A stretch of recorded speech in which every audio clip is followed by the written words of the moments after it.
ونصلي ونسلم على رسوله الكريم اما بعد.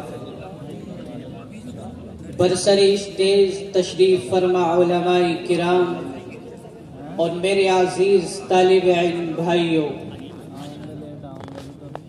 اس دنیا میں رہنے والا کوئی بھی فرد ایسا نہیں ہے جو نبی پاک صلی اللہ علیہ وسلم کی خوبصورت سیرت کو مکمل طور پر بیان کر سکے، جو ان کی سیرت کا حق ادا کر سکے. حضرات، وہ ایک ایسی ذات ہے کہ اگر وہ اٹھے تو آسمان کو بلندیاں مل جائیں، وہ بیٹھے تو دھرتی کو سکون آ جائے، وہ جس گلی سے گزر جائے وہ گلی خود پر فخر کرنے لگے.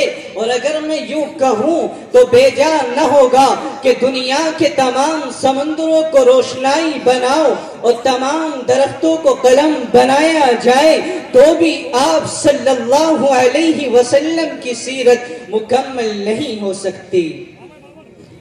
حاضرین گرامی، تاریخ کے پڑھنے والوں نے پڑھا ہوگا، نئی اور پرانی داستانوں کے سننے والوں نے سنا ہوگا کہ سابق اور مقدم سپہ سالار ایسے ہوتے تھے، سابق اور مقدم فرما روا ایسے ہوتے تھے جو اینٹ کا جواب پتھر سے دیتے تھے. مگر اے تاریخ، تجھے تیری صداقت کی قسم، اے انقلاب دورہ، تجھے تیرے انصاف کا واسطہ بتا کہ ان فرما روا میں ایسا کوئی فرما روا بھی گزرا ہے کہ جس نے خار دینے والے کو پھول دیے ہوں، جس نے گالیاں دینے والے کو دعائیں دی ہوں، جس نے پتھر برسانے والوں کو موتیاں پیش کیے ہوں. اے تاریخ، تو خاموش کیوں ہے؟ اے انقلاب دورہ، تو جواب کیوں نہیں دیتا؟ اے گردش دورہ، تو چپ کیوں ہے؟ ارے ہاں، تیرا خاموش رہنا ہی تیری صداقت کی دلیل ہے کہ ان فرما روا میں ایسا کوئی فرما روا گزرا ہی نہیں کہ جس نے خار دینے والے کو پھول دیے ہوں. اور یورپ کی انسانیت سوچ اور جہالت ماب تہذیب میں تو ایسا کوئی فرما روا میسر بھی نہیں آ سکتا. نہ کوئی آپ سے زیادہ سخاوت کا دھنی آیا ہے اور نہ کوئی آپ سے بڑا مشفق و مہربان پیدا ہوا ہے.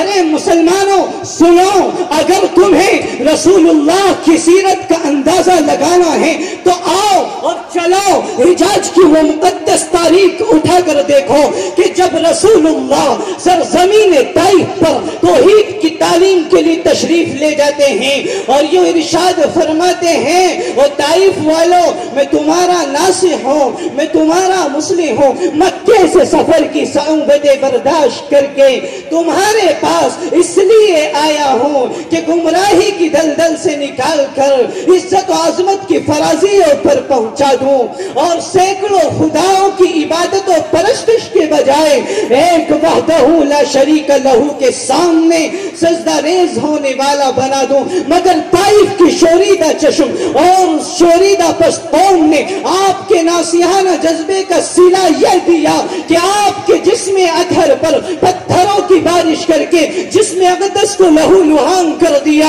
ارے زخموں سے چور ہو کر رب کا راج دلارا، آمنہ کا پیارا، عبداللہ کا لاڈلا جب بیٹھ جاتا ہے تو شقی بازو پکڑ کر اٹھا دیتے ہیں اور پھر اسی طرح پتھروں کی بارش کر کے شہر سے باہر لے جا کر چھوڑ دیتے ہیں. محبوب کبریا کا یہ عالم دیکھ کر ارض و سما، بحر و بر، شجر و حجر سب کانپ اٹھتے ہیں. ملائکہ اور فرشتے چینک اٹھتے ہیں کہ یا ربا، آپ کے محبوب کی یہ حالت ہم سے قدم برداشت نہیں ہوتی.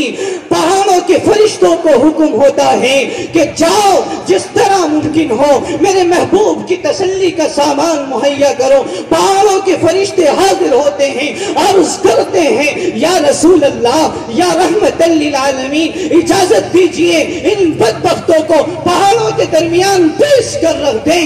ہواؤں کے فرشتے حاضر ہوتے ہیں اور عرض کرتے ہیں اگر اجازت ہو تو ان گور چشموں پر ایسی آندھی چلائیں کہ ان کی نسلیں تک اکھڑ جائیں. مگر ایک تاریخ اور ظلم و ستم کی داستانوں کو سن کر ہنسنے والوں سنو، آقا کیا ارشاد فرماتے ہیں؟ آقا فرماتے ہیں کہ میں اس دنیا میں رحمت للعالمین بن کر آیا ہوں، زحمت للعالمین بن کر نہیں آیا۔ وآخر دعوانا الحمدللہ۔